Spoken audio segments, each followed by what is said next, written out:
أبراهام كام مدري كران كاب هزبخا تفليخا وصا نبت أنا زرئية كام مدري مدركا عندما بسم آب وولد ومنفس قدوس أحدو أملاك آمين. مصحف باروك ناب ኢየሩሳሌም ዝተጻሕፈ መልእኽቲ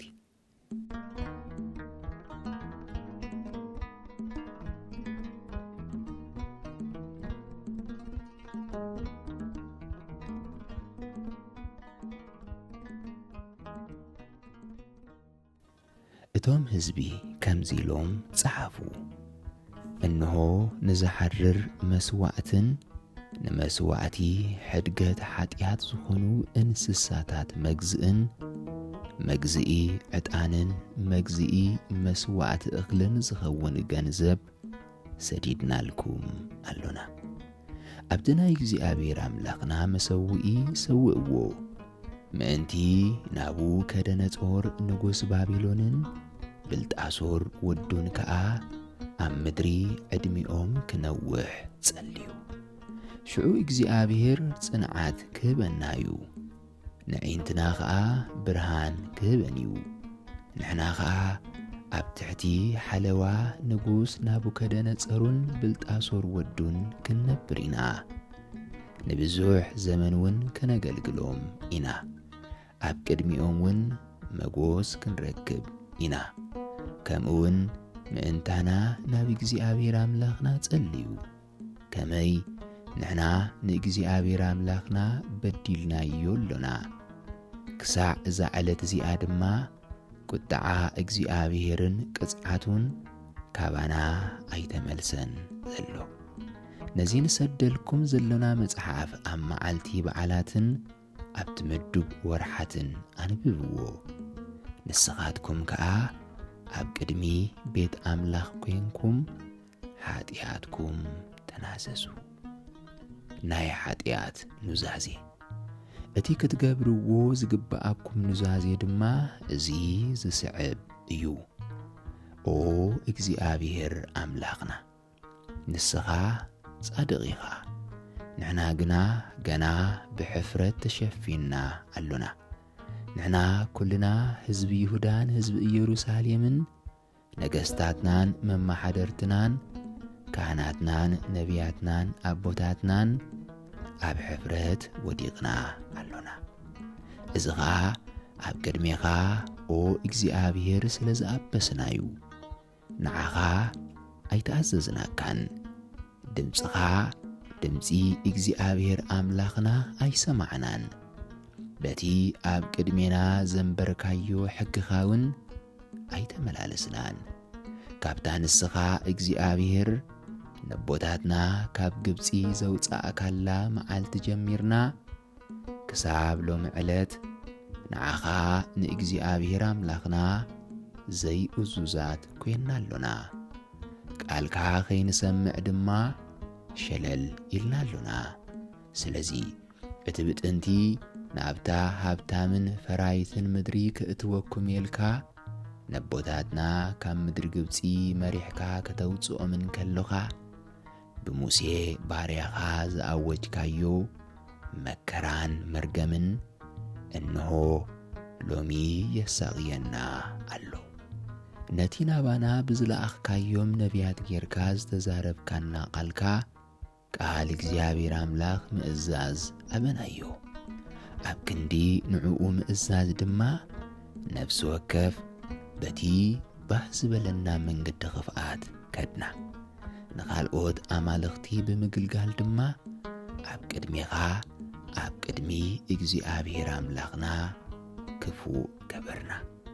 ምእንትዚ ኦ እግዚኣብሔር ነቲ ኣብ ልዕሌናን ኣብ ልዕልቶም ንህዝቢ እስራኤል ዝፈርዱ ዝነበሩ ደያኑናን ኣብ ልዕሊ ነገሥታትናን መሳፍንትናን ኣብ ልዕሊ ህዝቢ እስራኤልን ህዝቢ ይሁዳን ዝተዛረብካዮ ቃል ኣጽናዕካዮ። بتي أب حق موسى زتتصحفة مقطعت مسرت أتي أب لعل يروساليم زورد قطعات أب لعل مدري كتخوينو أيفلتنيو كنتات أزي خفوء سلازنبرة سقا أوداتنان أوالدنان بلعنا أو إكزيابير نهزبنا بتنكايو أب إيدتهم أب زريانا زلو هزبتات تجزأتغن كون دما أحليف كا حبكانا نساتهم كا بمعاتن بتصرفن تأمتنا نحنا نعخا نإكزيابير أملاخنا بدلنا كين إزازكا دما أبنا سلزي أب كندي خبرات نخون حسورات كنا نسخا أو إكزيابير أملاخنا كل ساعة صادقيها نحنان أبوتاتنا نقنا بدلنا أبرئسنا طفقات أوردنا اتنسخا إكزيابير أملاخنا زتزارب كايو كل معات أبل علينا ورده نحنا قنا كاب كفو حسابنا تمليسنا كاباخا كاب إكزيابير موغوس نمركاب أيتسألنان نسخا نتي زدال خايو مقطعتات أبل علينا ورد كايو كمي نسخا بتخن قبرو زأزز كاننا كل قبرخا كنعيخا نحنا قن نسخا كن قبرو بزاب كاننا تأزازات كين نبر نقالكا أي تأززنايون حجخا أو إكزيابير أملاك إسرائيل نهزبخا ببرتوع قلتسم ببزوح تأمراتن منكراتن بعبي حيلن بزتزرقحت إيدن كام مدر قبسي زوز آقا نسخا إخا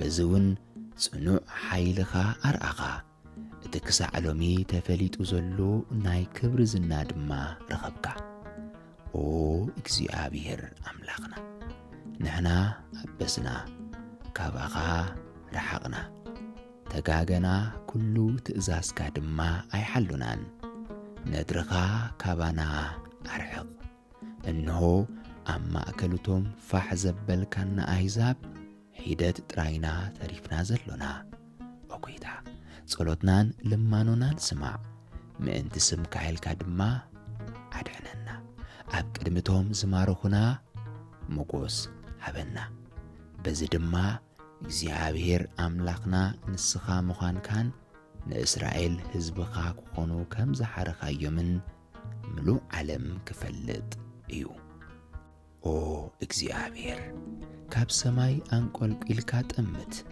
سببانا خا رأ ناب صلوتنا دماد هبمو سمع عينغا قوحب إلكا أبانا تأمت اتهم أب عد موتات زلو أب سبنتهم كا تنفاسي كلهم نعخا مسكانا كقربولكا وي كميزبلكا قنع مخانكا كقلصو أي كألون يوم أقويتا اتي ببزح مكرا زتكزن اتي بمكرا قبيتو زخيد زلو دخم حيلن عينتو زفززا سبن اتي زتأمي سبقنا كخبروخان قنع مخانكا كقلصون يوم أو إكزيابير أملاخنا نحنا محرت كان مركاب نتصلي زلونا أبوتاتنان نغستاتنان بزقبرو قبر صدقي كونان كمي لك كمت بقاف باروت كانبيات كيركاز تزارب كايو ندري قطعخان مغزعتخان قبل علينا سددكا نساتهم حقوقهم أقبوتمو ننقوس بابيلون تجزو أبتا نبوتاتكم زهابكوا مدر دما كتنبريكم نتزازاتي أبيكم ننقوس بابيلون انت زي قلقلكم جنا زخونة دمس حقوسن بعالاتن كاب كتماتات يهودان يروساليمن كتفوي دمسي حقوس مرعان بعالاتن كتو أبو أيكسمعنيو كلو مدربدان سب زينبرلون كخونيو يبل إكزيابير بلو نحنا قنا نتي ننقوس بابيلون أقلقل ويلكاز أزز كانا أيفت سمنايون سلازي دما ነቲ ኣዕጽምቲ ነገስታትኩምን ኣዕጽምቲ ኣቦታትኩምን ካብ መቓብሮም ክውሰድን ክብተንን ኢልካ በኣፍ ባሮትካ ነቢያት ዝተዛረብካዮ ቃል ፈጸምካዮ። እንሆ ድማ ኣብ ደገ ኣዋዒ ፀሓይን ኣስሓይታ ለይትን ተደርብዮምን ተሰጢሖምን ኣለዉ። ንሳቶም ብጥሜትን ብውግእን ብሕማምን ኣዝዮም ተሳቂዮም ዝሞቱ ነበሩ። ብኽፍኣት ህዝቢ እስራኤልን ህዝቢ ይሁዳን እቲ ብስምካ ዝጽዋዕ ቤት መቕደስ ከምዚ ሎሚ ኾይንዎ ዘሎ ከም ዝዓኑ ገበርካ።